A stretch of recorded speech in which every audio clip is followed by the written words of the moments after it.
Olá, pessoal, tudo bem com vocês? Sejam bem-vindos a mais uma Cromatina Class. E hoje, na Cromatina Class pós-DNA Conference, é claro que eu vou trazer algumas pinceladas do que a gente aprendeu nesse final de semana. E aí eu vou falar principalmente da minha palestra, que foi sobre epigenética e saúde mental. Na semana passada, a gente já deu aqui alguma pincelada, uma introdução, e hoje eu quero falar com vocês sobre um artigo bem recente que foi publicado falando a respeito da vitamina D na depressão e suas repercussões em relação às consequências da depressão. E eu quero já saber de vocês, já comenta aqui, você costuma suplementar vitamina D para você e para os pacientes? Deixa aqui o seu comentário, eu quero saber. E eu quero saber também se você estava lá no DNA Conference, porque nós tivemos um grande evento no sábado e no domingo para falar a respeito de saúde mental. Falamos sobre epigenética, comportamento alimentar com a nutrigenética, falamos muito sobre microbiota intestinal e também sobre metabolômica. E eu quero saber se você estava lá conosco e se você aproveitou bastante desse conteúdo. Vou deixar aqui na descrição desse vídeo o título exatamente do artigo, tá bom? Para que vocês possam pesquisar depois. E eu quero saber também se você já está inscrita, já está inscrito aqui no canal e se você já compartilhou esse vídeo, hein, gente? Quero saber. Vamos lá para o nosso artigo. Olha que artigo bacana, publicado na Nutrients. É bem recente esse artigo, foi publicado, deixa eu ver aqui, ó, 2023, falando um pouquinho sobre a vitamina D e a depressão. Qual é o potencial bioativo que nós encontramos nessa vitamina D para reduzir, ó, isso daqui, não vou falar porque senão o YouTube me corta, tá bom? E aí, então, para reduzir também as consequências. Dando uma introduçãozinha aqui, isso é muito importante, gente, porque de acordo com a Organização Mundial da Saúde, a gente tem mais de 700 mil pessoas que morrem por causa de alguma complicação associada à depressão e a essas consequências aqui. Então, muitas pessoas, infelizmente, acabam perdendo suas vidas exatamente por conta dessas complicações.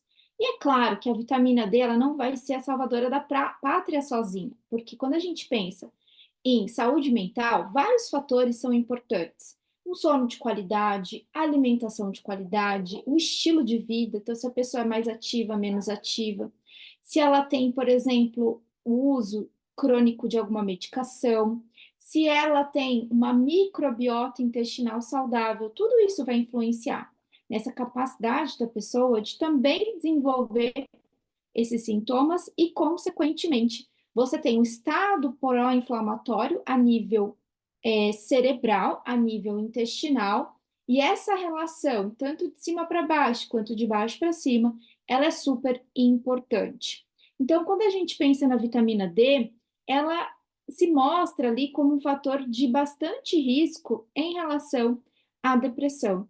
E o que os estudos mais tentam discutir é em relação à suplementação. Será que essa suplementação de vitamina D tem efeitos positivos, por exemplo, no humor? Será que tem efeitos positivos para melhorar a síntese de serotonina, para promover uma modulação dessas citocinas pró-inflamatórias que a gente tanto observa e também essas baixas concentrações de serotonina que a gente observa nessas duas condições de saúde mental? Ou seja, né, de doença mental. Então, esse artigo ele fala um pouquinho sobre isso. Eu gosto muito, como vocês sabem, eu gosto de pegar artigos que são de revisão para a gente estudar um determinado tema e depois a gente começa a fechar um pouquinho mais nos estudos clínicos. Mas a gente sabe que aumentou muito o número de casos com essas consequências, tanto depressão quanto ansiedade, mais de 25% de aumento pós a pandemia do Covid-19. Exatamente por vários fatores. Fatores econômicos, então muitas pessoas infelizmente perderam seus empregos, fatores de isolamento social, então as pessoas se sentiram mais sozinhas, mais fechadas, mais reclusas. Fatores também que estão associados com preocupação, né? Hoje a gente tem pesquisas brasileiras mostrando que a preocupação principalmente financeira do brasileiro, tira o sono desse brasileiro. E aí a gente começa a ter repercussões em relação a um sono de má qualidade. E isso também pode influenciar gatilhos para ansiedade, gatilhos para depressão e outras condições também associadas à saúde mental, né? Só que, independente de tudo isso, a gente sabe que no cenário ali do ambiente neural, a gente tem alterações importantes, como, por exemplo, essa resposta inflamatória. E a vitamina D, sendo um micronutriente que também é identificado como um hormônio D, e aí eu vou puxar a sardinha um pouquinho para os nutricionistas, porque enquanto for chamado de vitamina, a gente consegue prescrever. Se eu tenho ali uma identificação e uma caracterização final de que é um hormônio, a gente vai perder aí um pouquinho de espaço, eu acredito. Mas vamos chamá-la de vitamina D, apesar dela ter realmente essa atividade hormonal muito importante.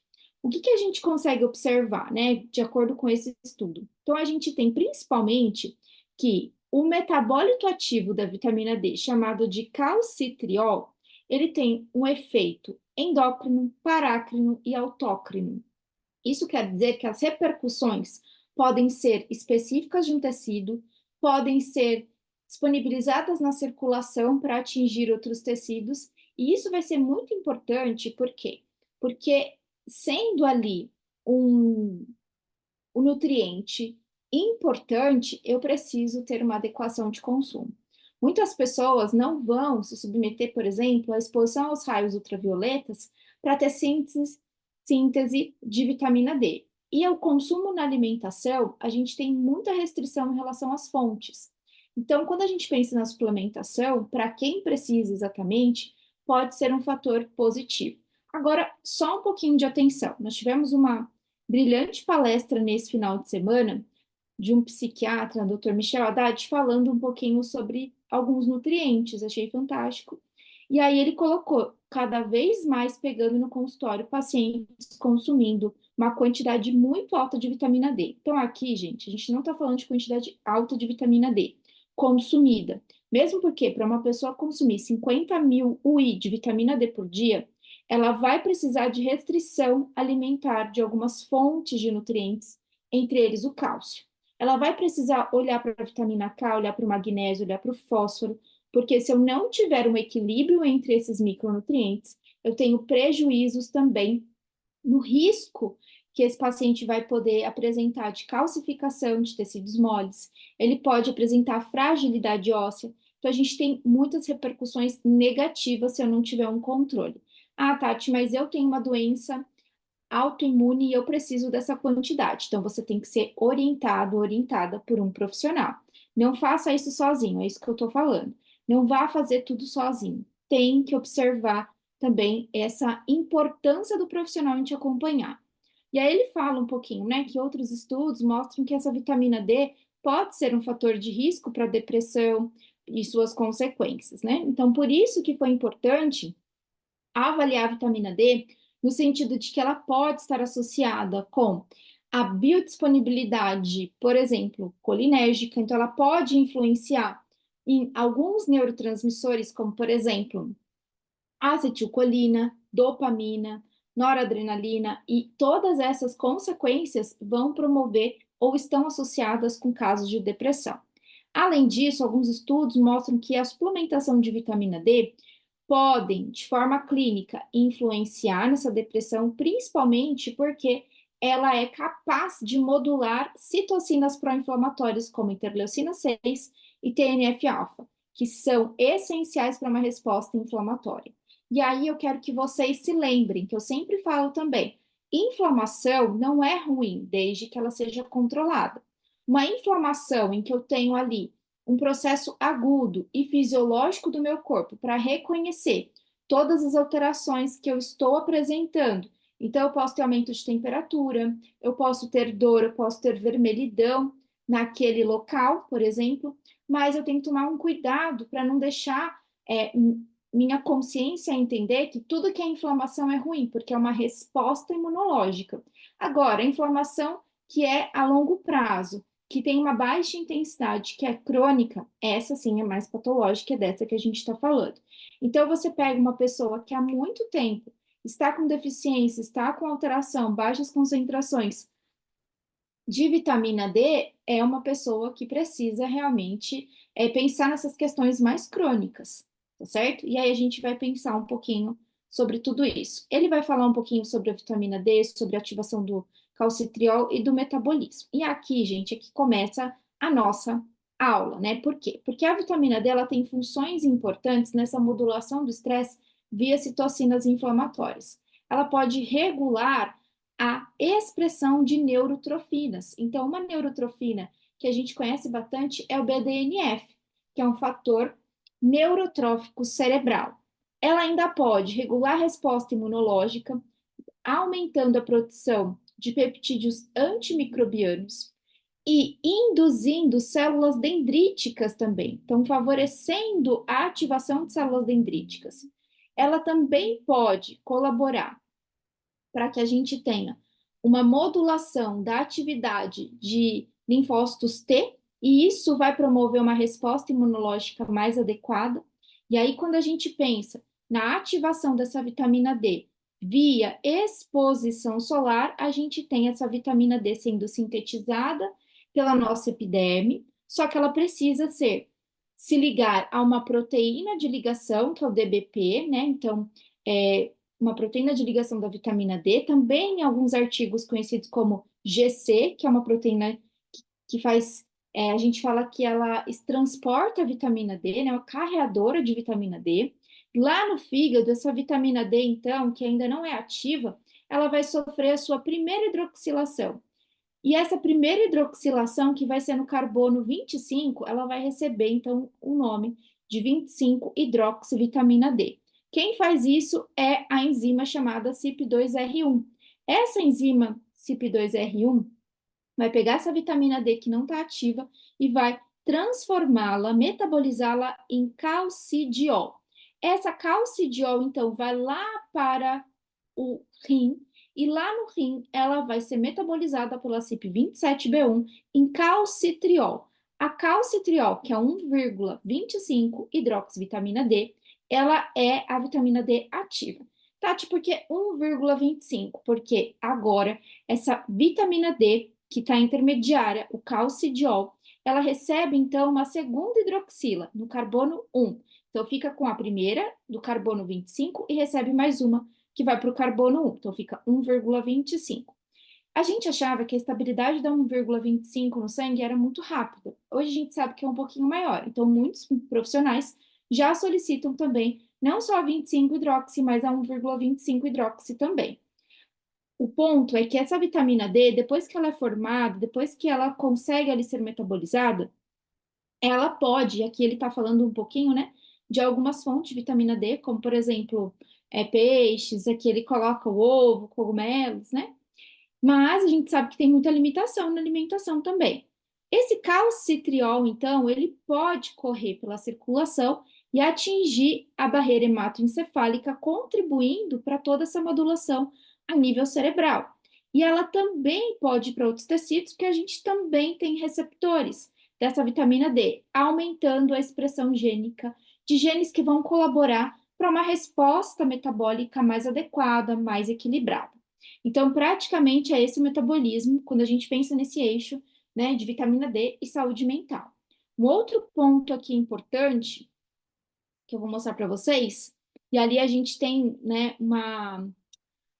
um resumo, né, da ativação ali da vitamina D, ele coloca também, ó, vamos só pegar aqui a quantidade, né, alguns estudos falando um pouquinho de pacientes com esquizofrenia, desordem psicótica, depressão maior, depressão bipolar, né, ansiedade. Então, todos esses pacientes que podem fazer a utilização da vitamina D, o que que eles observaram? Vitamina D, fizeram avaliação de vitamina D associada com as interleucinas e viram uma melhora. Então, clinicamente, 58% disso daqui tinha realmente deficiência de vitamina D, aumentando as concentrações plasmáticas de interleucinas, que estão associadas com baixas concentrações. Então, a vitamina D realmente tem uma influência importante. Aí eles vão mostrando aqui no estudo outros estudos também, ó, então estudos com a população coreana, né, estudos com a população europeia,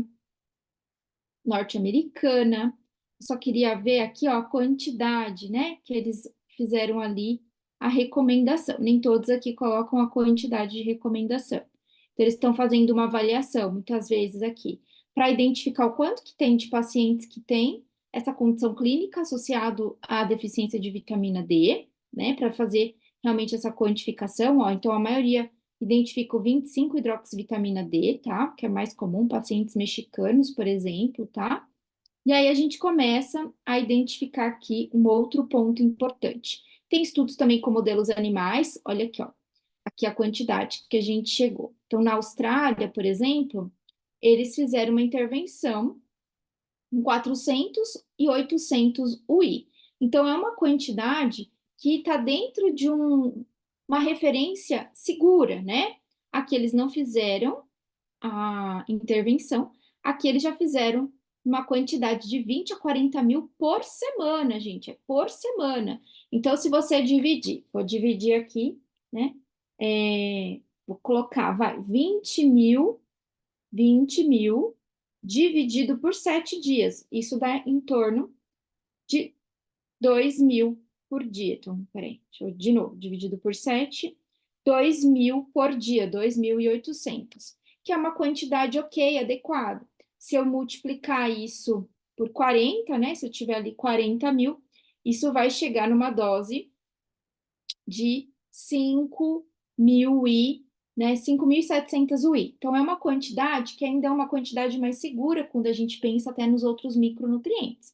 Agora, se eu tomar isso por dia, aí é um problema, tá? Aí eu vou precisar realmente de ajuda, ó, 50 mil a cada 2 semanas, sabe? Assim, então, não é por dia, que isso fique bem claro. Tá, mas Tati, qual que é o benefício, então, quando a gente pensa, né?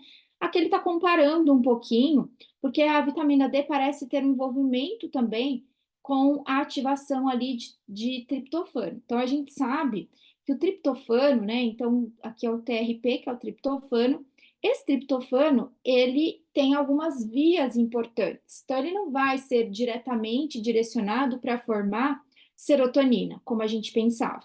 Esse triptofano ele pode virar serotonina, mas ele também pode entrar na via das quinureninas e se transformar em ácido quinolínico.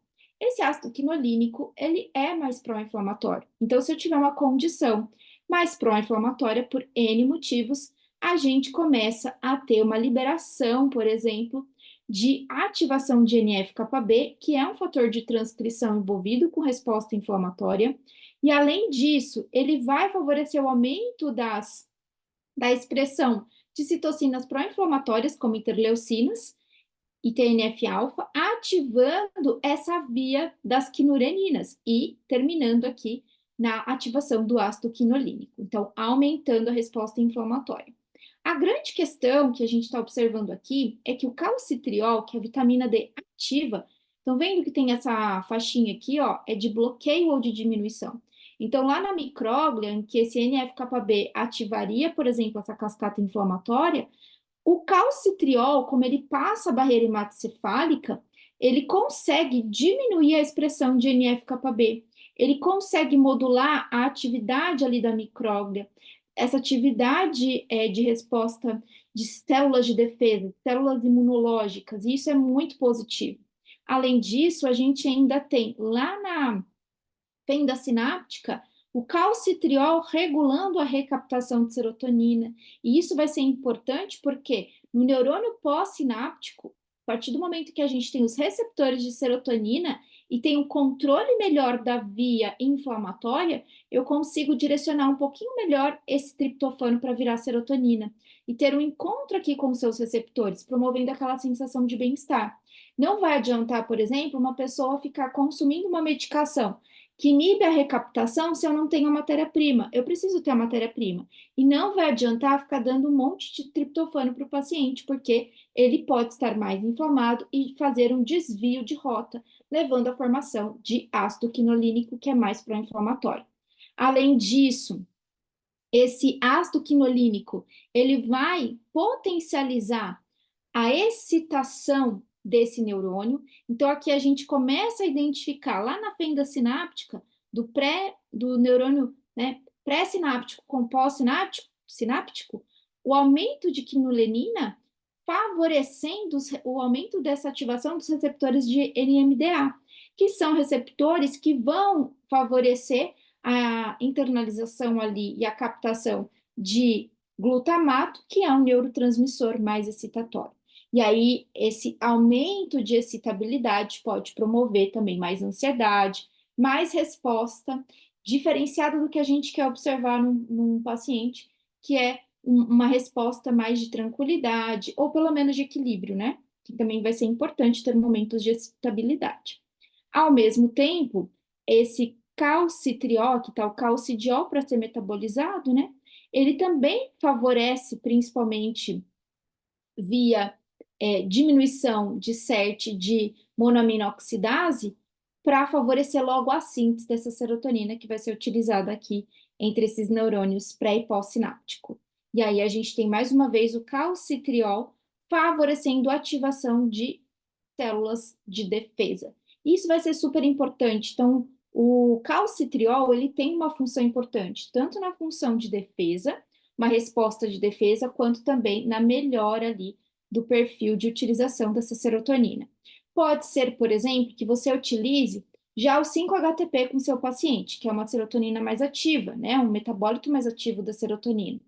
E isso vai ser super importante. Mas se o paciente, né, se a gente pensar que o triptofano ele é um aminoácido essencial, ele vai consumir pela dieta. E aí o excesso desse triptofano pode ser muito prejudicial. Então, tudo é um excesso, né, gente? Ele fala aqui um pouquinho de alguns estudos, quantidade de participantes, as principais aqui conclusões na resposta. Então, por exemplo, resposta de proteína C reativa, resposta principalmente em relação a, olha aqui que interessante, doença inflamatória intestinal, né? Então, tudo isso vai ter uma correlação interessante em relação ao perfil aqui de vitamina D. Né? Tem alguns trials que ele cita. Esse artigo, acho que quem trabalha com vitamina D precisa estudar um pouquinho mais. Eu sei que muitas pessoas já têm uma simpatia por esse assunto e fica cada vez mais nítido a importância da gente estudar a vitamina D.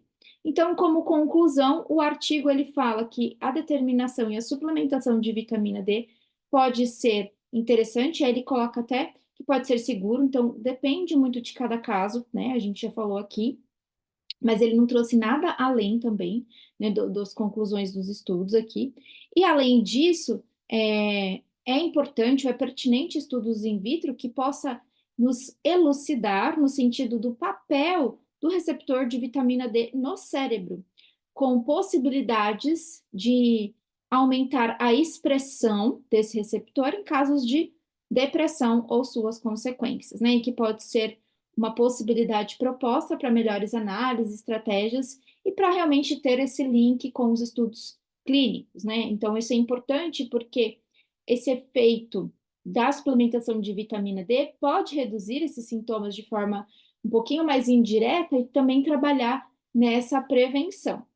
Então, como a gente pensa na saúde mental em relação à prevenção, em relação à melhoria ali das condições clínicas do paciente, pensar também em vários nutrientes, mas hoje eu quis falar um pouquinho sobre a própria vitamina D. Espero ter contribuído aí para os seus estudos. Já deixa o seu like, já compartilha com todo mundo. É a nossa Cromatina Class 104. E aqui você sabe que a gente compartilha bastante conteúdo científico para ajudar você que está estudando, você que é profissional, também você que é o nosso paciente e que merece toda a atenção do mundo também. Beijo grande, não deixa de compartilhar, não deixa de comentar aqui também o que você achou, se você suplementa a vitamina D e toma cuidado com todos os outros nutrientes, e também se você olha os polimorfismos genéticos, porque aquelas enzimas, aquelas proteínas que metabolizam, que estão envolvidas no metabolismo, no transporte, na recepção dessa vitamina D também podem apresentar polimorfismos genéticos, tá certo? Beijo grande para vocês e até semana que vem na nossa próxima Cromatina Class. Tchau, tchau!